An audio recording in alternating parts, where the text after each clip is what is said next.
Så vælger man i første uge. Og så man finder ud af, at det ikke er noget for en. Kan man godt fravælge at tage til noget fransk i anden. Nej, okay, lige præcis sprogfag, dem kan du ikke ændre om. Fordi at det skal man have lært. Der skal man have begyndersprog, spansk eller fransk. Det skal være 3 år, fordi de vurderer, hvis du skal til eksamen i det, så er det ikke nok at have haft det i 2 år. Og hvis du kommer ind i en klasse, som bare har haft det i et par måneder, så kan du allerede være bagud. Så der skal også være rigtig meget sådan selvstudie til at komme i gang. Så det vil det helst ikke have. Efter Sprog skal man være rimelig sikker på. Efter grundforløbet er der en lille mulighed for at kunne skifte sprog, men så skal du bare tænke på, at som jeg siger, at du kommer ind i en klasse, hvor de allerede har lært noget, så du skal ligesom læse meget op på det. Det er meget, jeg fik ikke lov. Nej, men Kom nu.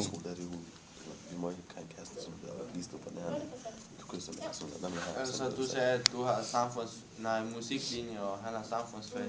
Hvordan kan I så gå i samme klasse? det er fordi, at der findes noget, der hedder papegøjeklasse, hvor man tager 2 linjer og sætter sammen, fordi der ikke, for eksempel i hendes klasse er de kun 8, det er ikke nok til at lave en klasse.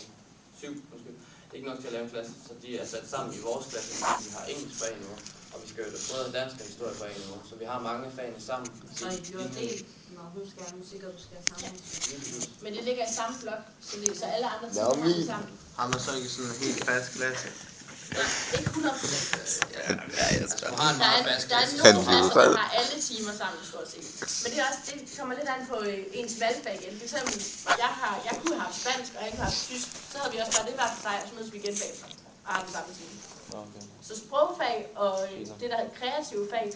G, det ligger også forskelligt. Der er nogen, der har valgt musik, og nogen, der har valgt billedkunst, og nogen, der har mediefag, og nogen, der har drama. Det er også forskelligt. Vi har selvfølgelig en fast klasse, vi hedder selvfølgelig 2. E, men til alle valgfag og til alle sprogfag og sådan noget, der kommer du sammen med andre fra andre klasser. Så det bliver sådan en delt klasse, kan man sige. Sådan sammensat. Altså i vores skole, ikke? Der er jo grin der. Det er på grund af, at vi har mange regler på skole, ikke? For eksempel, hvis du nu...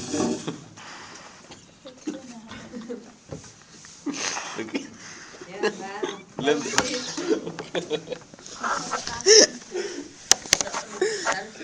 Den der, det griner mig, jeg kan ikke det meget, mand. Han vil spørge nummer 6.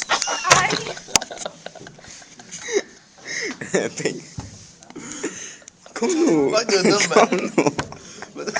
Kom nu, spørg. Kom nu. Det er på grund af ham, der med den blå trøje. Jeg spørger mig, hvor det Kom nu. Jeg har lige sagt det i din bums. Du får 50. Jeg har lige sagt 50. Har du sagt? Nej. Wallah, jeg er lige glad over det. Du sagde, at du var lige glad. 5 kroner for dagen. Nej. 7 for meget. Nej. Du sagde det ikke. Nej, man bliver stykket meget sammen op på gymnasiet, fordi at meget af det er intensivt, altså vi er meget levende. Wallah, du griner så meget. Jeg kunne ikke lade være. Men 5, 20. Skal vi give mig 5 kroner? Wallah, jeg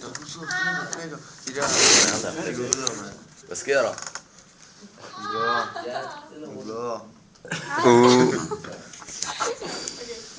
det er meget elevinitiativrigt, så man kommer til at blive stykket sammen med en masse elever også, når de som sprogfagene, der kommer op til andre klasser. Så du møder hele tiden nogle nye mennesker, du vil altid finde nogen, som du kan godt sammen med. Så derfor bliver man også meget sammen. Men der er mange flere sådan sociale ting. For eksempel holder I jo måske én skolefest om året. Og så er det der. Det gør I ikke engang. Vi har da sparet på skolerne. Griner du ikke? Hvis du Hvis I griner. har lyst til at snakke for jer, kan I så gerne stille. Det er Nej. simpelthen forstyrrende det der. Der er ikke noget privat. Det er bare den, der griner af det. Det er på grund af, jeg vil bare spørge Så om. ikke grine lidt lavt. Jeg vil bare spørge om, du ved, på grund af vores Det er skole. meget respektfuldt. Jeg snakker til andre manden. Luk mig. Hør. Jeg vil bare spørge dig om. Du ved, på vores skole, ikke? Der er ikke, der er ikke den der frihed, du ved. Hvis læreren ser dig med en pige, du går bare sammen med en. Er der den frihed her? Altså, du må gerne have en kæreste og kysse med hende. Ja. Og flække hende også. Nej. Men hvor er det med blå? Og med blå, han spørger mig, om det er ikke noget, du ved. Nej. Du må have normalt opførsel. Du må gerne gå og kysse med din kæreste. Ja. Du må ikke gøre det. Og få andre til at blive det ubehageligt. Der er garanteret det samme. Det er helt i orden. Nej, jeg skal spørge mig. Der var ikke nogen... I har ikke noget skole.